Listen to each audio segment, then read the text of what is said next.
I was not expecting this, but the fig community is greater than you might think.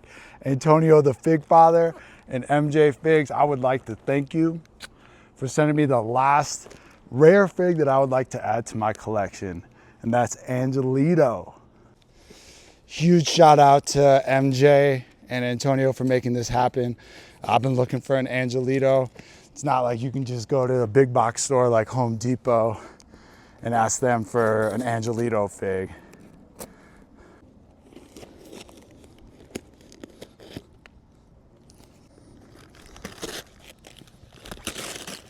Antonio wanted to make it very clear that this was a packing emergency. He'd normally take more care when packing, but this looks pretty good. Nice job, Antonio. Look at this thing.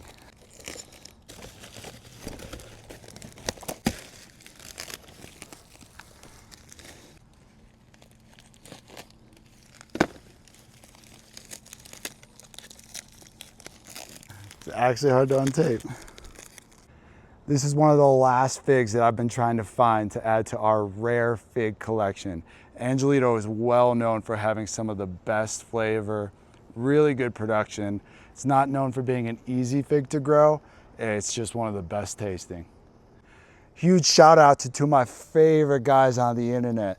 MJFigs, he's growing a greenhouse, has many figs, does things with a wood burning stove, all kinds of crazy stuff to keep his figs looking nice. MJ, thank you so much. Antonio, the Fig Father, I appreciate you sending this to me, and I look forward to doing more with you in the future.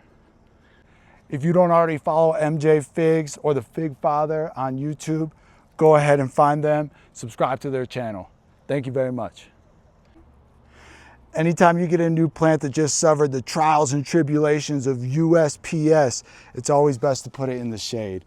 Give it some time to relax, cool down, and come back to life and look vibrant.